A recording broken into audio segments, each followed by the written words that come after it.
This is Frank J. Avella with Awards Daily.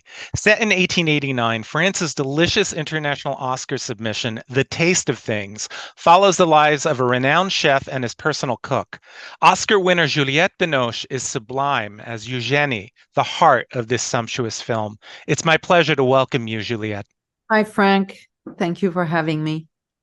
Juliette, it's a luminous performance. Congratulations. Thank you. The director, Hung, said he immediately thought of you for the role. Were you quick to accept it? Yes, I was. I read the script, but I asked him to develop the Eugénie's part a little more, and which he did. A month later, I got a second draft, and it's the film we shot a year after. Wow. Well, it's interesting. She leads this deceptively simple life, but it's also full of mystery and passion. Can you tell me a little bit about preparing to play her? Well, first of all, I cook at home. So the cooking part, I felt I have it in my hands and rhythm, even though was very, specific about the way of cooking because all the steps you've got to go through in order to do something special, you've got to learn them. So I got a video from Hung, who sent it to Benoît and myself in order to know what are the gestures, what needs to be done before this and after that, blah, blah, blah. So I really, studied the videos, and we just rehearsed one day before we started to shoot the first scene. So we had to be quick. And also knowing Benoît, the actor who played Dodin, I somehow just relied of just knowing him and having a past because we had a daughter together, even though we didn't work together and we didn't see each other that much during all this time. So I just felt like, okay, jump into it and see what happens. And I have to say, I was very moved to work with him, very, very moved, because probably I was not able to say really things to him. So I just said them through the film. That was my revenge. Oh, I love it. Well, I just watched Children of the Century again a few nights ago, and the chemistry between the two of you was pretty palpable. Venice, my God. To see you guys come together yet again, and it's a different kind of chemistry, but it's even deeper, it feels. Yeah, I think so, because it's been 20 years or 25 years. So life knows how to dig you, to put you upside down. And, I think the more you get older, the deeper you are in a way, because if you're facing yourself, that's really what it is. You understand human beings or yourself in a better way or in a different way. So, and also I think this film was a sort of a gift to our daughter. Mm. I took it that way. I wanted, not that I, express myself towards him for her.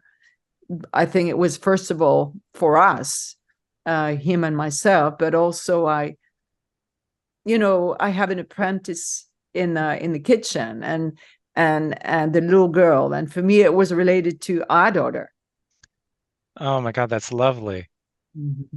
Oh, it puts the film in a whole new light. Wow. So with Eugénie, we're not given a lot of backstory, but it didn't seem necessary. I wondered though, did you create one for yourself? I talked to Hung about it, of course, because you want to know if we're on the same page, before starting the shooting, and what was her illness about and all that. But I mean, what was interesting with her, there's a modesty in her. And also probably being humble like that, because you're cutting the veggies, you're cooking, it's very real. And you're going to the garden to get your items, and what work means, because it's in morning to evening. You've got to in order to make, you know, culinary art, you have to give yourself time and knowledge. So this modesty I loved, you know, playing, because it's you cannot play with will. You have to play in a different way. Yeah. You have to play with a not knowing somehow, because this is the humility place where you retrieve, you let it happen. So I love that, because in acting it brings things that are special. It's more you being revealed by a scene more than you trying to make a scene, you know. So that I loved. And also at the same time, this character has a sophistication through the language she's using, because she's been educated probably in you know, with her family, with her mother and father who died. So there's an orphan in her as well. So I found it interesting. That's why she can get inside of this castle with this man and this world and this, you know, man's world, because there's a soothing place somehow. But she knows to not raise. She knows to stay in the attic. Yeah. She knows to excel in her cooking, stay in the kitchen, not go up with the man and enjoy the meals or enjoy the discussions, blah, blah, blah. She wants to stay where she feels she belongs, and it gives her freedom. She keeps her independence because she knows it's going to give her freedom. So I like the contradictions, the outside contradictions, but inside of her, it makes sense. Right, right. Well, yeah, you know, it's funny, you alluded to this, but in your work, I've always felt for most of your characters that they're living in each moment. They're not anticipating what comes next. And that, I think that authenticity is rare. Yeah, because you cannot predict what's going to happen the next second, because that's what life is about. It's just be facing what's happening without premeditating or anticipating, because being in the present is really my passion, actually. Acting is about being in the present. How do I create through this present that I don't know what it is? And that's what life should be. It's terrible in a relationship when you anticipate everything with your partner or with your children or with friends or in the work even. It's like, I know what you're going to say, just don't tell me. It's horrible, because it just pushes the other, like of not being creative somehow. You want every moment to be creative. So that's the challenge of acting. That's probably why I love acting, because it's how can I be even more present than the present? Wow. Well, and the creativity involved in acting and the creativity involved in being a great chef, I find fascinating. I come from a family of women who were amazing cooks. My aunts, my grandmother. I got the feeling she was a great chef, actually. I got the impression that she probably could give him competition. Do you feel that as well? Yes, I do. But, you know, in the story, they complete us, themselves. They complete each other. His role is to get the ideas, to create the idea. So there's a place in him that he has to open his mind into a place that it's something new or something different, you know, because he's taking the pot-au-feu, which is a very, you know, common dish, and he has to make it special. And in her field, she has to find a way to make it real in a special way, to be inventive as well. So they don't compete each other, that complete each other. And maybe, next life, she will be the one with the idea and he will be the one in the kitchen cooking. So I don't think it's a sex thing. I think it's, that's the way it's set up. I'll play my part in that setup, and that's fine. It's not, my character is not trying to be his, his talent. She knows her talent very well. And it's like acting and actors and directors. It doesn't mean that being an actor, I wouldn't direct well. Doesn't mean that. I think I would be a good director. But the thing is, I chose acting, and that's where I have my passion. It doesn't mean that one day I'm not directing, I don't know. But as directors, they want to try and act. I think it's worth trying, so you know how difficult it is. You have more compassion for actors, but directing is very hard as well. So I think it's nice to understand what the other's doing. So you put your feet in the shoes of the other person, so you understand. You have a little more patience, a little more compassion, a little more understanding. I think it's important. Oh God, absolutely. And do you consider yourself a foodie? Do you consider yourself a lover of gourmet food?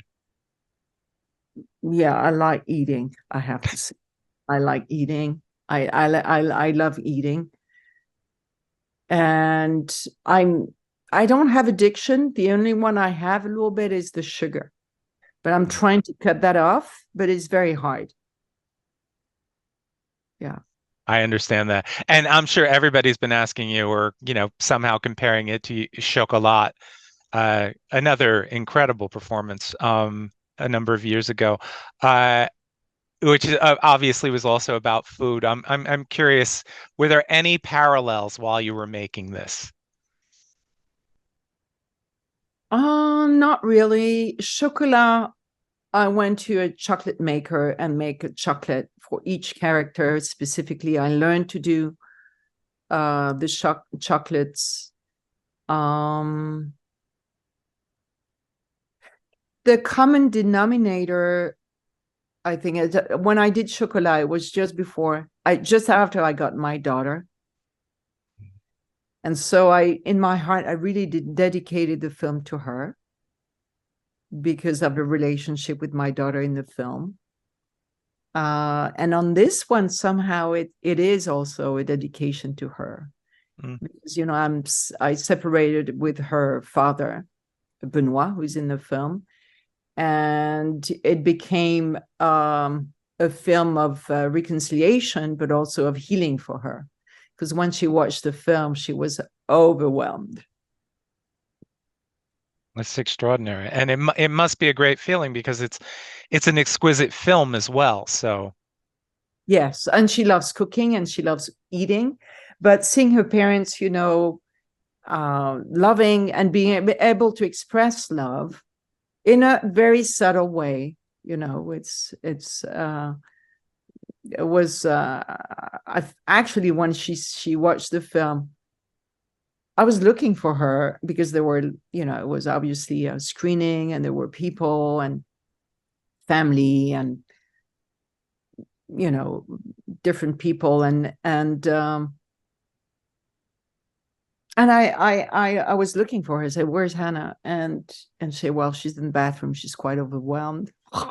So I went running sort of the restroom, and we had the most emotional moment together. I took her in my arms and we cried, and it was amazing to have that, scene in a restroom. And it reminded me actually of the Claire Denis film, I don't know if you've seen that one, but there's a very emotional scene in the restroom. And I'm thinking, isn't that crazy that we can have very special moments, emotional, in a restroom? What is that? That's art, life imitating art, I guess, right? But it's a good feeling film, I have to say, and it really did a lot in my life, and for Well, us. and I think it's a gift to the audience too, because not to give too much away, but in the second half, we see how much she really loves her, and Yeah, we understand how much she really loves him. yeah, it's true. Yeah. Uh, I have to ask you about this extraordinary film, the poster behind me. I just rewatched Kieslowski's Blue last night, and it's a masterpiece. Looking back, can you speak a little bit about creating Julie and working with the master? Oh, the film was very joyful, I have to say, even though it's the story is quite of a tragedy, but the contrast was interesting, actually, doing this joyful filming and having to tell this story of a devastating story of losing a child and husband, and how do you reconcile with life going through that kind of shock. I mean, it was Kieslowski and his DP, Sławek Sztak, worked like two hands together, like this. So they were setting up the shots very quickly. And, I don't think Christophe knew very much about acting. He knew very much about storytelling. He knew very much about frames, about editing, which was his favorite moment in In the process? in the Wow. process, because he didn't have to deal with anybody else but himself. So I totally understand that, because it's such a difficult situation being a director with a crew and the temperature, raining, sun, or everything. So I mean, we rehearsed quite a lot, sometimes 5 times, and then he would do only one take and say, "Why don't you give me a second take?" He said, "Yeah, because then in the editing, I'm hesitating between takes, and it takes ages, and it's too much to deal with." I said, "Yeah, but you've got to give me a second chance to say," or so. He was giving a second chance when there was a technical problem. I said, "Well, I have a technical problem. Can I have a second take?" So I had to fight the first half of the film. I had to fight to have a second take, and which usually I was having. And then the other half, I got sick at a certain point because there were drafts, and so I was not asking for a second take. Say, "Never mind, it's your film. I don't care. I don't want to ask for a second take." We were giggling all the time. There was a sort of a nice feeling because it was clear. I mean, the story was very, down on the page, clear, and he knew where to put the camera. The lighting was quick because they were working with sort of filters, they worked technically very strongly and specifically. I really enjoyed working with him, and all the actors were wonderful to work with. It was easy going. Yeah. That's good to hear. Well, you recently made Winter Boy with Christophe Honoré, which is also about grief and all the emotions that come with it. And honestly, I thought that was also an extraordinary film. I love doing it. I love Christophe, working with Chris, with The boy, Paul Paul Kircher. No, but the director, Christophe. Honoré. Oui, c'est ça.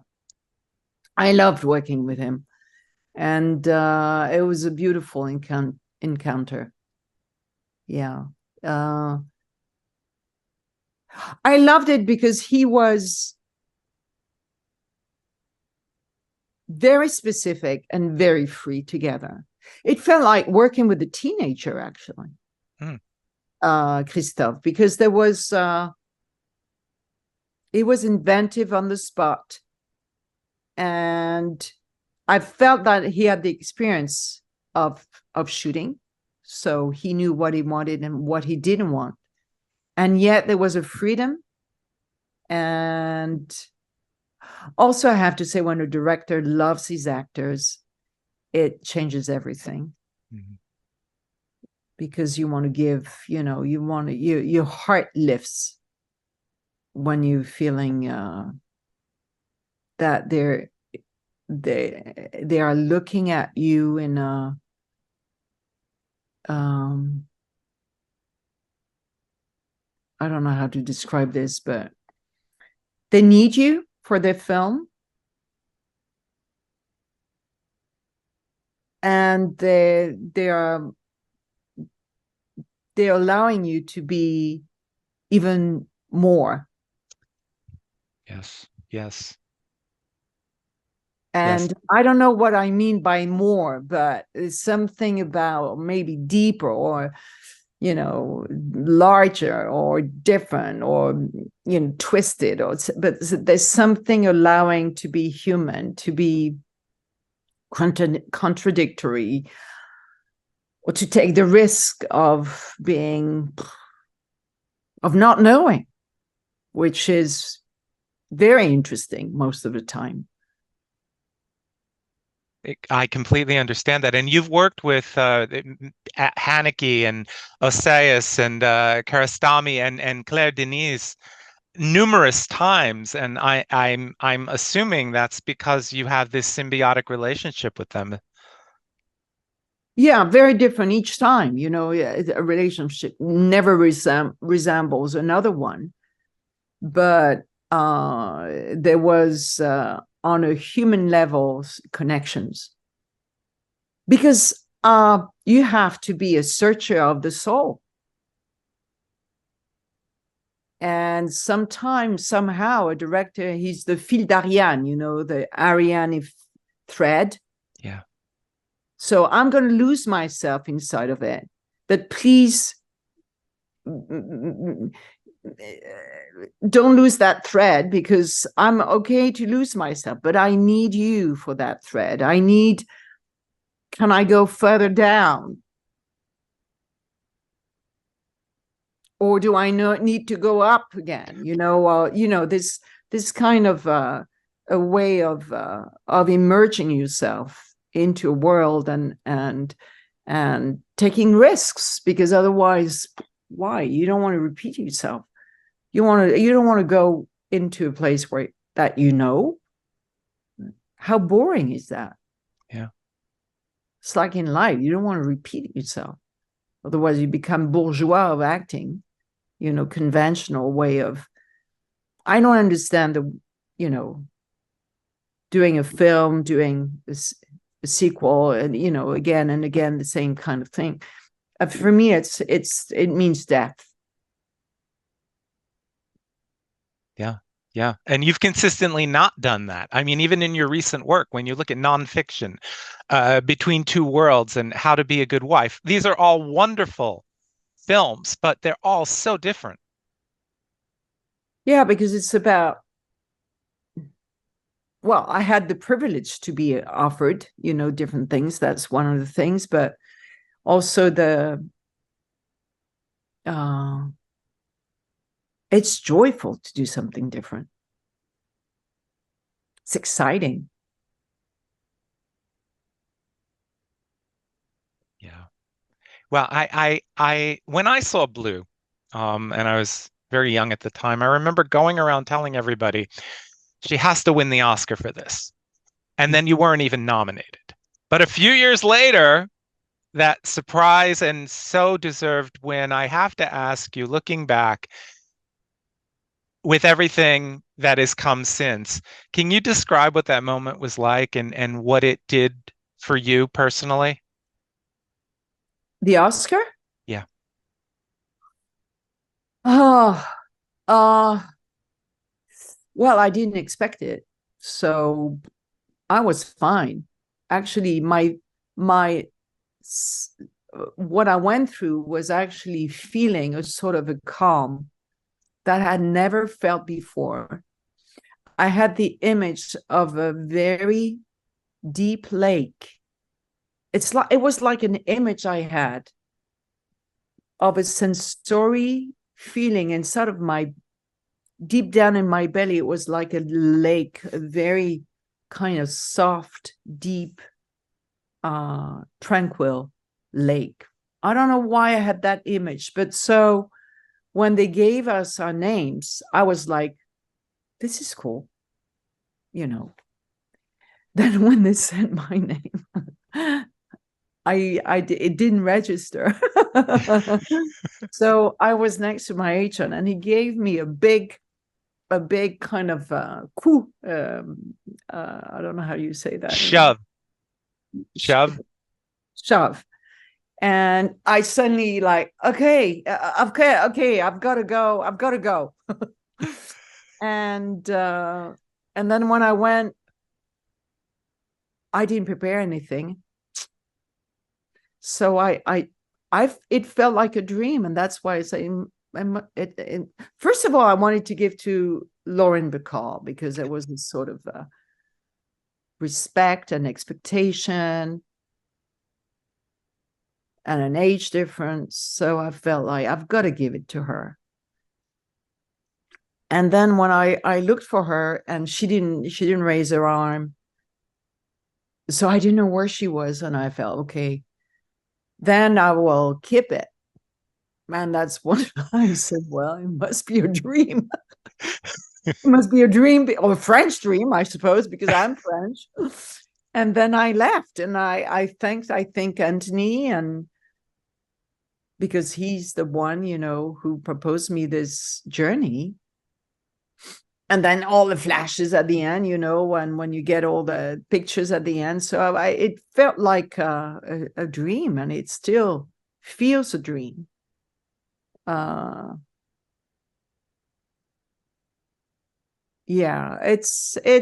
I mean, it's better not to expect anything, I think, deep down, because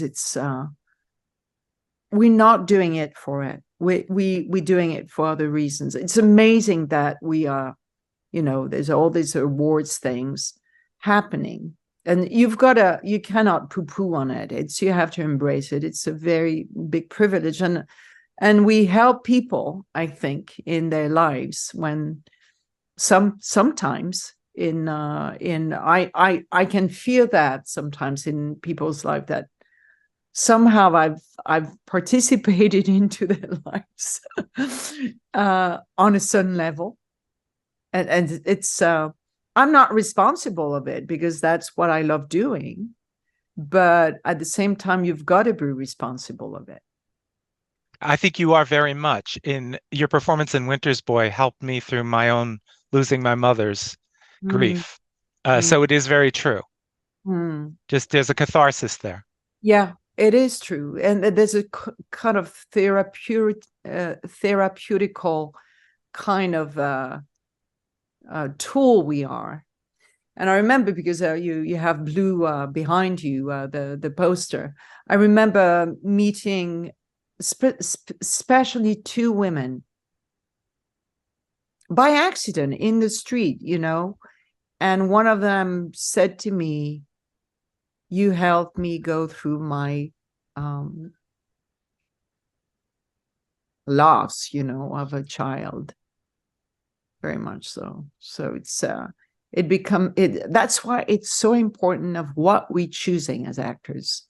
We have to be responsible of what we're choosing. We cannot take a film just for money, or for it to be in a place of, fame of what. I think it's very responsible to choose a film like that, or to do a film in order to do something else. I think you've got to go straight into what you want to do, and not think big or small films, but meaningful to your life, meaningful to, especially, I think you have to start with yourself. What does it mean to you?